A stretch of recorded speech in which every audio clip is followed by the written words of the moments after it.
Hey y'all, welcome back to the channel. My name is Kechelle, and today we have a lot to talk about.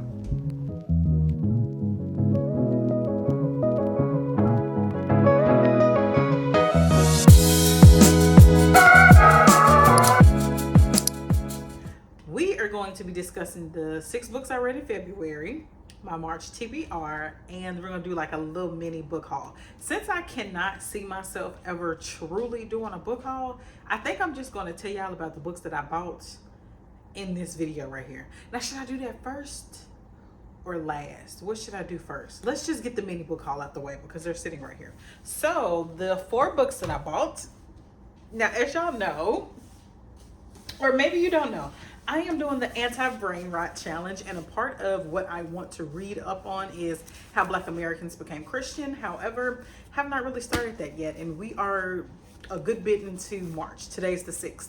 So I'm thinking, should we, side note, spring is in 2 weeks. Are y'all ready? Because we ready in Georgia, baby. In Honey's back being rude. Okay. We ready in Georgia. It's not even cold. Look what I got on.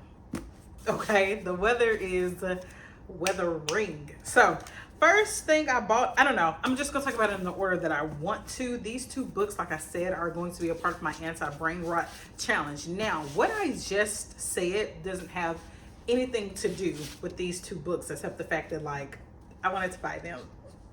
Okay, so as I've told y'all just now, I have not started this challenge as far as like my quest for this knowledge of how Black Americans became Christian. I haven't really started that yet. I've read a few articles, so check and check. However, I haven't read the 2 books that I told you I was gonna read last month. Well, actually, I told you, yeah. I think I actually told you I was gonna read them in January. February came and went right on by. I still ain't read those 2 books. That's all right though. We have 2 more books that we're adding to the TBR. The first book I want to talk about is Dominion. This book is going around and around all of the social media and content, book talk, book creators. Like, they love this book, and I think I'm gonna love it too. It is about, I feel like it's just about a messy church. Did I get that wrong? It says, Reverend Winfrey Jr., shepherd of the 7 Seals Missionary. Can you stop? Thank you. Shepherd of the 7 Seals Missionary Baptist Church believes in God, his own privilege and enterprise. He owns the barbershop and the radio station, and generally keeps an iron hand on every aspect of society in Dominion, Mississippi. So a small town in Mississippi, and it's about the preacher. When a lot of times in these small towns, especially heavily populated with us,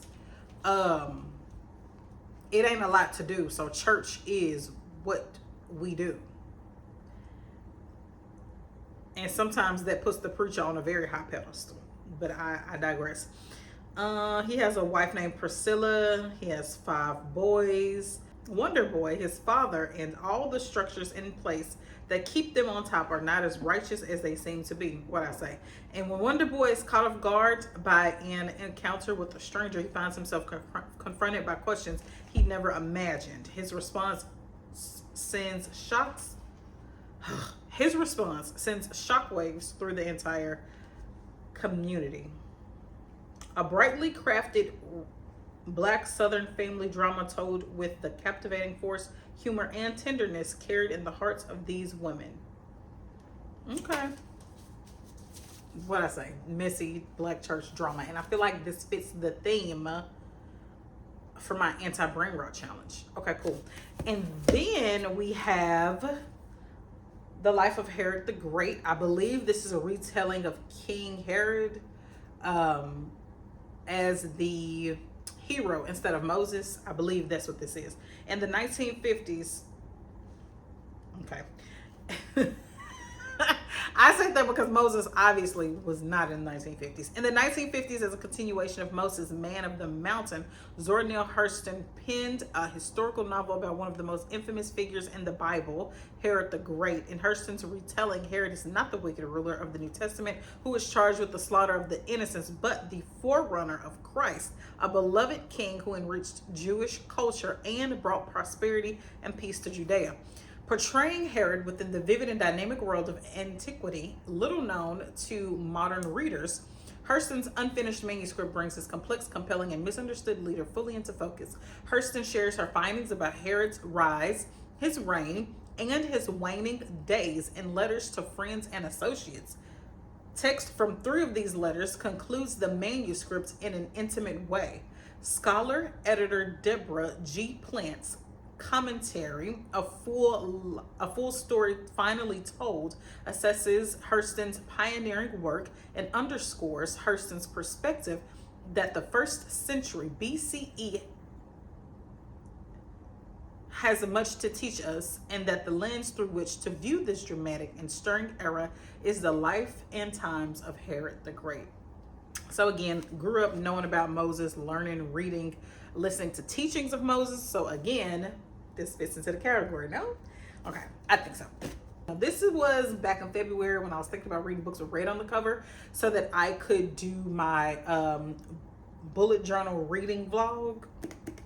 So yes, I was looking and I found this. It's called Time's Undoing, a novel by Cheryl A. Heyy. I forgot what it's about though.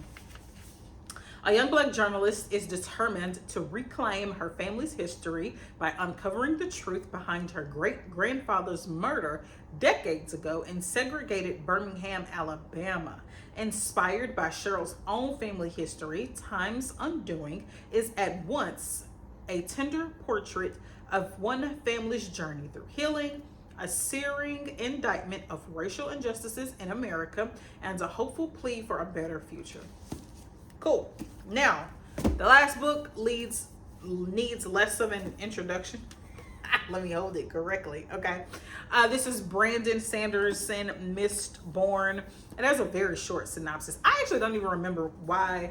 I do remember why I'm interested. I forgot what it's about. So Brandon Sanderson has a plethora of books. He has a very large catalog of books. And I don't really want to dive into a series and get caught up and stuck in a series that keeps going and going and going on and on forever, and there's no conclusion. Or if there is a resolution, it's like 17 books down the line.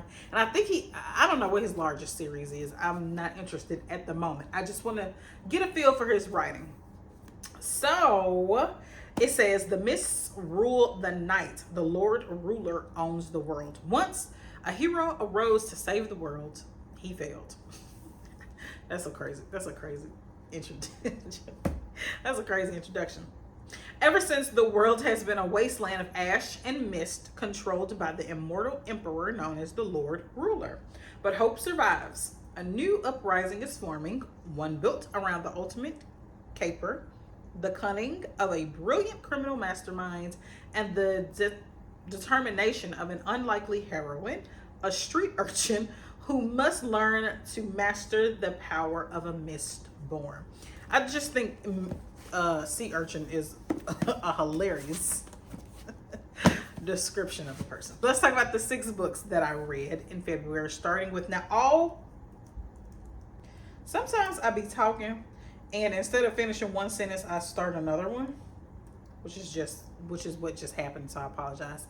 But we're going to talk about the 6 books that I read in February. All of them are featured in another vlog, so we're not going to spend too much time on this. I spent a lot of time talking about those books. I'm so very sorry. The first 3 books I want to talk about were I read in my Valentine's Day vlog, reading Black romances. First book is Drunk on Love by Jasmine Guillory. I gave this book a 4-star. Drunk on Love is about Margot Noble and Luke Williams. So Margot Noble and her brother own a winery in Napa Valley, California, which was given to them by their uncle. They are co-owners, although there's a little tension there about why and who should have ownership over it. Not a lot, just, cute little brotherly sister tension there. So one day Margot goes out to Um, okay, so let me start over. Margot has gone out of town to promote the business. She comes back in town and she learns that her brother, who's the co-owner of the winery, has hired 2 new people, and she is quite upset about it because Margot is the one who has to deal with these people on an everyday basis very closely. So she wishes that she was there to do the hiring process, although she wasn't. So she's like, okay, fine, whatever.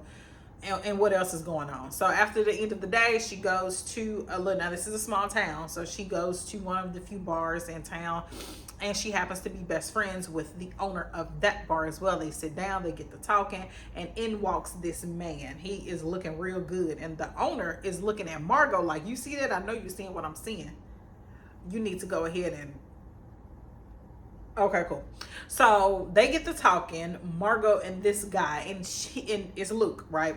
So they get to talking, they having a great time telling some really good stories. I loved this scene because I felt like they agreed to not talk about work, which opened the door to talk about a lot of different things. It's a funny story about a towing incident with a car. Whole lot going on, right? They decide that they're gonna continue the night. So they look at each other, and Margot says to him, well, you know, my house is 6 blocks this way. And he says, well, my house is 4 blocks that way. So they go to his house because his house was closer. Okay, cool. Closed door scene.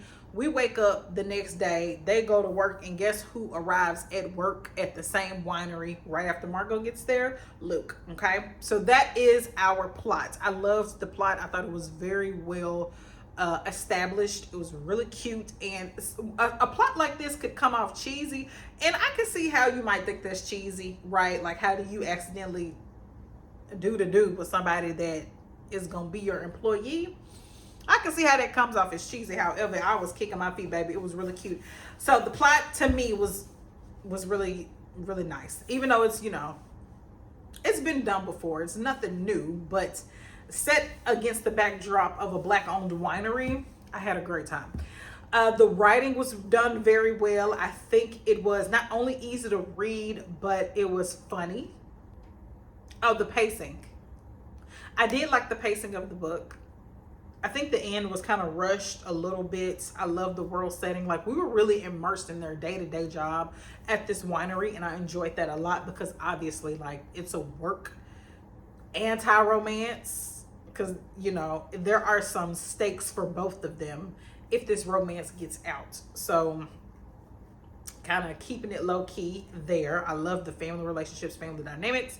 It was really good. Like I said, a 4-star for me. The next book I read is No Ordinary Love by Maya Ariel. This is about a woman who is, what's her name? Ella Simone and Miles Westbrook. So Ella Simone, we begin the book with her going through a tumultuous separation with her soon-to-be ex-husband. And she is going to this event. She is a very popular singer. I think she's an R&B singer.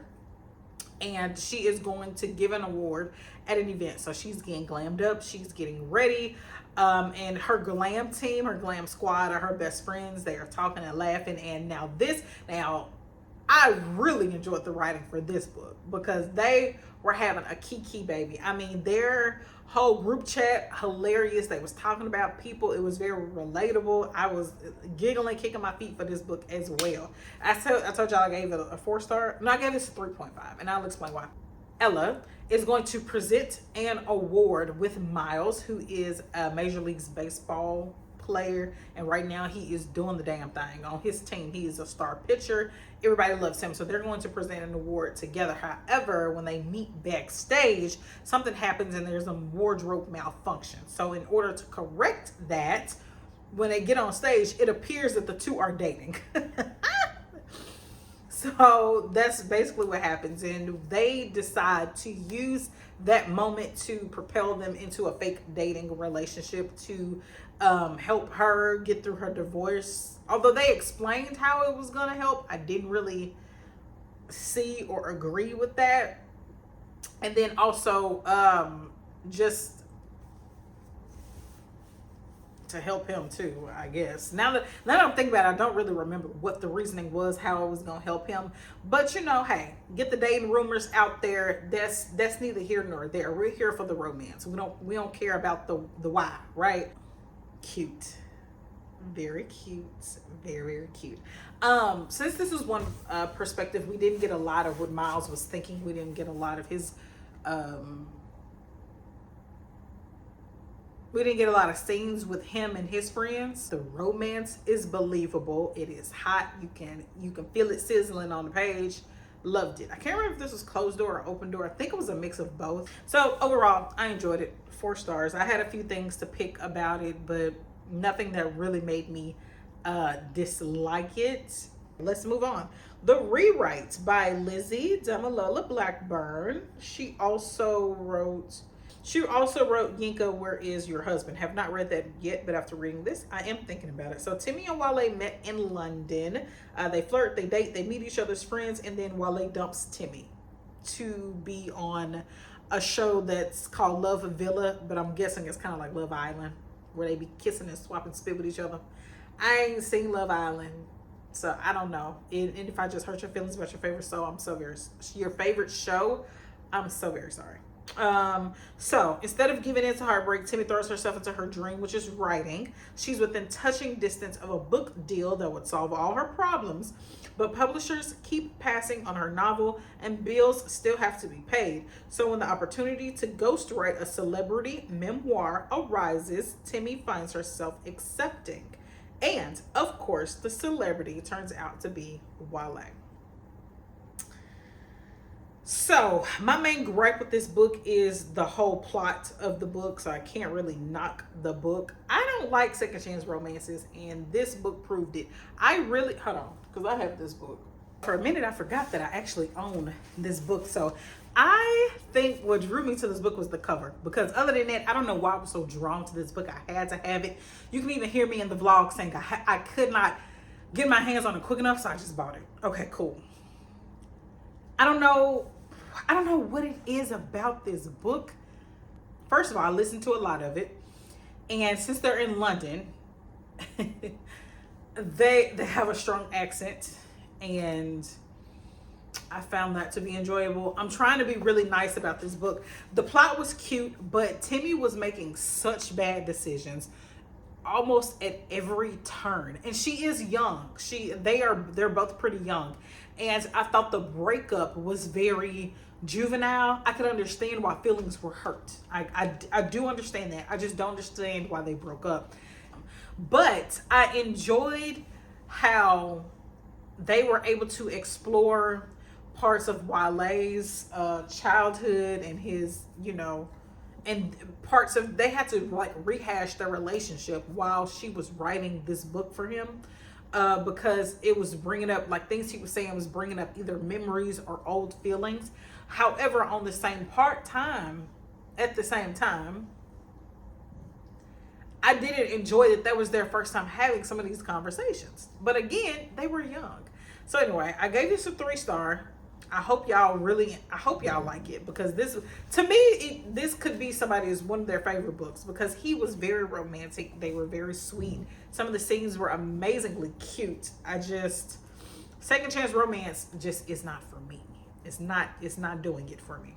And I keep trying to make fetch happen, and it's not happening. Next book I read. So now we're going to talk about the next blog that I did for this month, which is, well, for February, but it's not posted yet. It's going to be posted, so stay on the lookout for that. The next book I read was Everyone's Thinking It by Alima Omotani. I hope I'm saying that right. This book is set in a high school boarding school. Actually, it's a boarding school. I think it goes lower than high school. Anyway, it is a loose reimagining of A Midsummer's Night Dream if Shakespeare grew up watching Mean Girls and Dare White People. I didn't know that.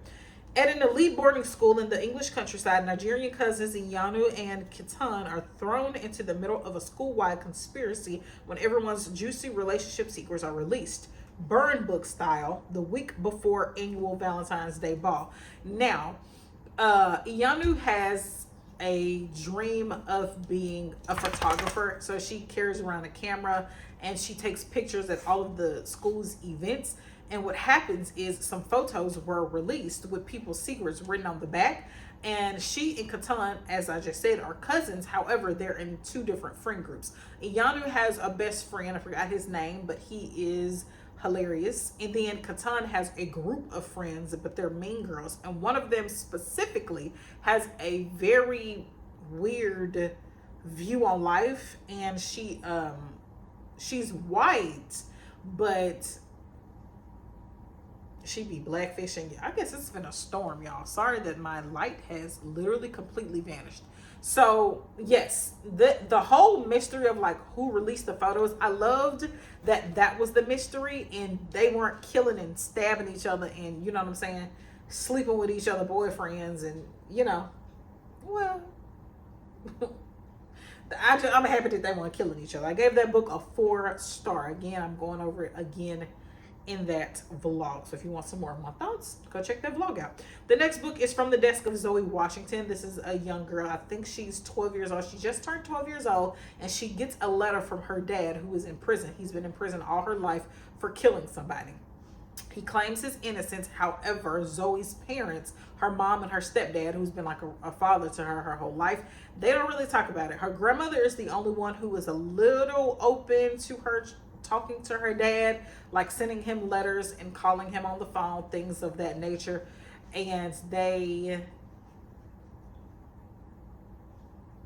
start to build a relationship over these letters and phone calls. And Zoe is determined to do 2 things this summer. It's written over the summer.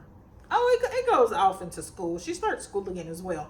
But she's determined to do 2 things. Number 1, prove her dad's innocence and become a teen contestant on a baking show. And it's so very cute. She has to prove to her mom that she can withstand the responsibility of being on this TV show. She's also like enlisting the help of her friend, ex-best friend who lives next door to her, to help her prove her father's innocence. It's such a cute, lovely time. I didn't rate it because technically I'm not the audience for that book, so I don't want to be too harsh. However, I loved it, and if I was rating it, I'd give it a 4.5. Just throwing it out there. It's a middle grades novel, so if you want to read it, go into it with that in mind. Last book, Black Candle Women. This book is about a multi-generational family of women who believe that they are cursed, and every time they fall in love, the man dies. That is basically what this book is about. Now I'll read you the description. It says, a warm and wry family drama with a magical twist about 4 generations of Black women, a family curse, and one very complicated year of heartache, miscommunication, and learning to let go. That is literally what this book is about. I have no notes. So you have Augusta, who is the mother of 2 women, Victoria and Willow, and all of these people live in the house. So you have Augusta, who is actually, Augusta is the grandmother of Victoria and Willow. And then Victoria has a daughter who lives with them named Nikki. Now, when the book begins, it's Nikki's 17th birthday, I do believe, that they're celebrating. And we are just like with them as they live their lives, trying to fall in love. We also get some flashbacks of Augusta, who was the first apprentice. I don't know what I forgot what she calls it, but we get some flashbacks of her living in New Orleans as she learned to use roots and, you know, as she went on her journey. I don't want to say the wrong thing here. Okay. So she has a whole storyline herself that's interwoven in these chapters as we are in the present. Victoria is a believer, a very strong believer that their family is cursed. So she tries to discourage every woman in her family to not fall in love. Meanwhile, Willow is out every other night, baby, doing the dance, zipping and zoing it, okay? And Nikki is just, you know, she's a teenage girl and she's trying to figure out who she loves, if she wants to be in love, and all the things. So I felt like the plot was amazing. Loved it. It was very engaging. The middle got really, not really slow. It got slow for me. And I kind of lost interest in the middle, and then it picked back up at the end. We have some tense, messy family drama. We have secrets, and we have an ending that is like, okay, that all came together, you know? So I gave this a 3.5. I liked it.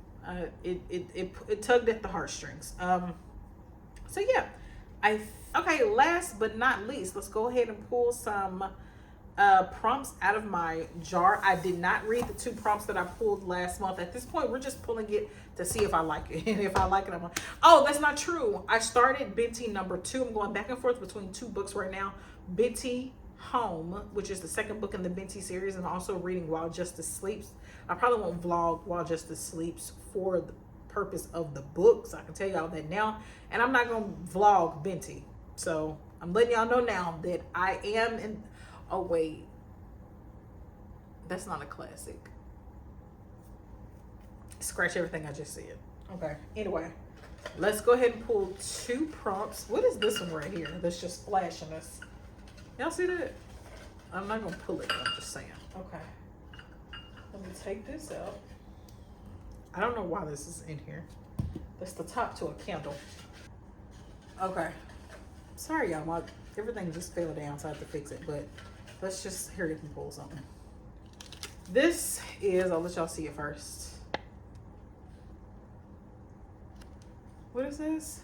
A book that inspires me. I feel like I pulled this already and I put that back in. Anyway, we'll pull 2 more. Let's pull 2 more. I am going to read it for quarter 2 and the rest of the year. We're going to redo this with some different prompts. I have been looking up prompts on Pinterest and I'm kind of excited. I have too many. Close my eyes. I'm gonna let y'all see it first. What does it say?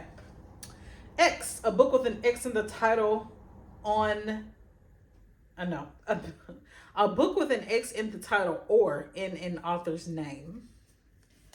I don't even know if I have that on my shelf anywhere. I don't like these prompts. Let's pull 1 more.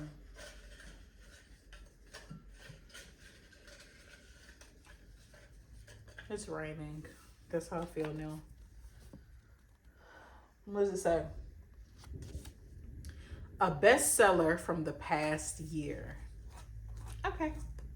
Okay, y'all. So that is the video. These are my 3 prompts. And you'll know next time if I read them. Wait, let me hold them like this. Okay, so those are my 3 prompts. And then we'll do an update next time. But until I see y'all, I will see y'all again in the vlog. Like I said, that I'm going to post about those 3 books that I spoke about, the last 3 books that I spoke about. And yeah, have a good day. Can't wait to see you in my next video. Please be sure to like, share, and subscribe. Have a good day. Bye.